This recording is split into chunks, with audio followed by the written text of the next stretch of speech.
In the 70s, as hip-hop was gaining traction from the Bronx, New Orleans was no different.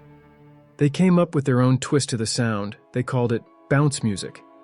Growing up in New Orleans, jazz was the dominant genre.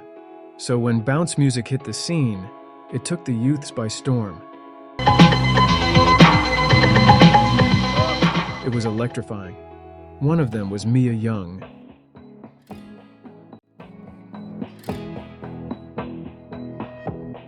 From early on, she wrote poems with her mom and was always fascinated by rhyme and flow in poetry. She at times got backlash at school from her teachers about writing rhymes in class, but that didn't dim her passion to write. First time she got into rap was when she was 9 years old, when her mom bought what is hip-hop's first record, Rapper's Delight. When she heard it, she was immediately hooked. Now what you hear is not a test, I'm rapping to the beat. Something about their wordplay, rhyme, and flow just made her play the track every single day. I fell in love with hip-hop in 1979. My mother bought Rapper's Delight, and I would play it every day. It was her record, but I would play it every day. Then in 1980, when the sequence dropped Funk You Up, I was 10 years old, and at that moment, I knew I was going to be a rapper. With her mind made up, she would take the stand and spit some few lines whenever an opportunity presented itself. Growing up in the 7th Ward projects, she eventually met Manny Fresh and DJ Wop, who were on a similar path and had the love for hip-hop. By the time she was 14, they decided to join a DJ crew called New York Incorporated with a guy named Denny D. She made her recorded debut in 1992 with the single Ask Them.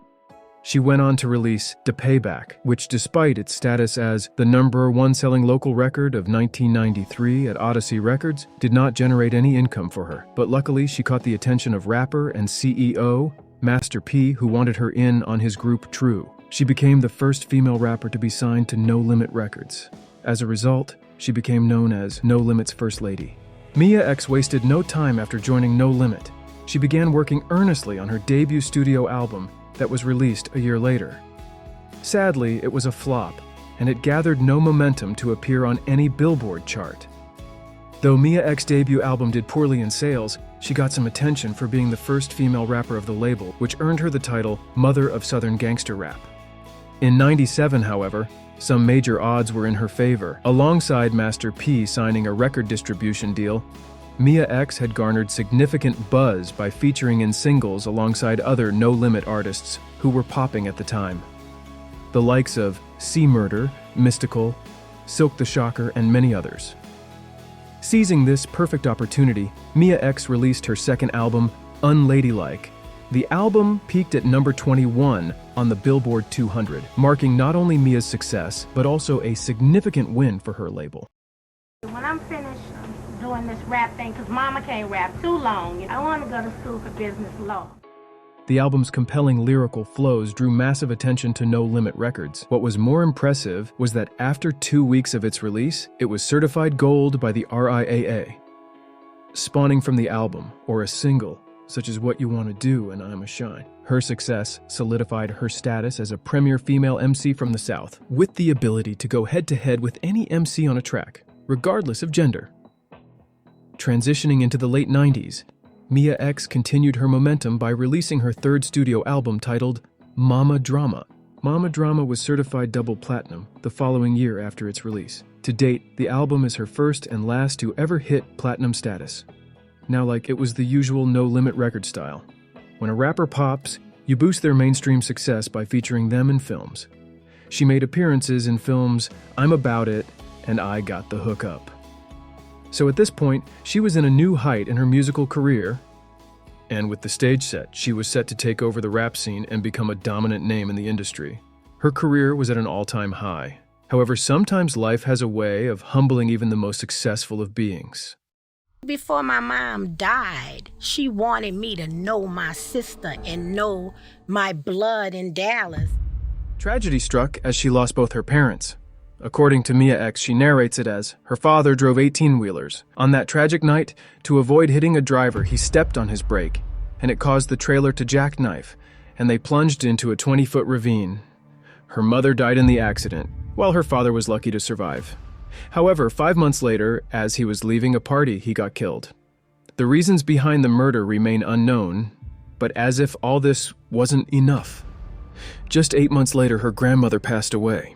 I also lost 14 family members in that 18-month period after my parents passed, added Mia. And I had more personal tragedy before that. 30 days before my mom was killed, my brother's father was killed. I had a lot of things going on, a lot of things that I had to deal with. Her loss led to her leaving the music industry, as she had to take care of her family, her 2 kids to raise, and a sister to put through med school.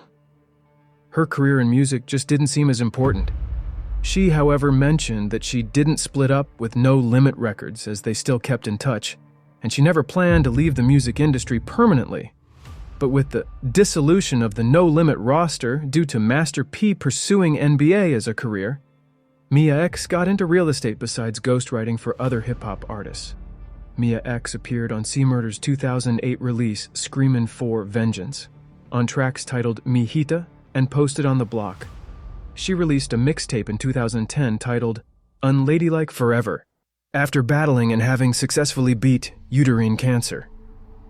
She claimed she was working on a new album titled Betty Rock a Locksmith, but it was never released. However, on June 13, 2014, she released a new single titled Mr. Right via her label Mamma Mia Music.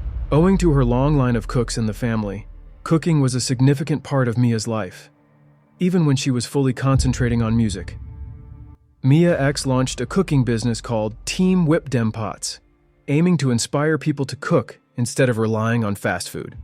In 2018, after a cooking demo at Essence Fest, she released a memoir called Things My Grandma Told Me, Things My Grandma Showed Me, drawing inspiration from her grandmother. Like her cooking business, Mia X has stayed focused on both cooking and making music, managing both aspects simultaneously. In terms of her family, Mia X now has a son named Jack Joe, who is actively working towards a career in rap. Additionally, her sister has successfully finished medical school and is now practicing as a doctor.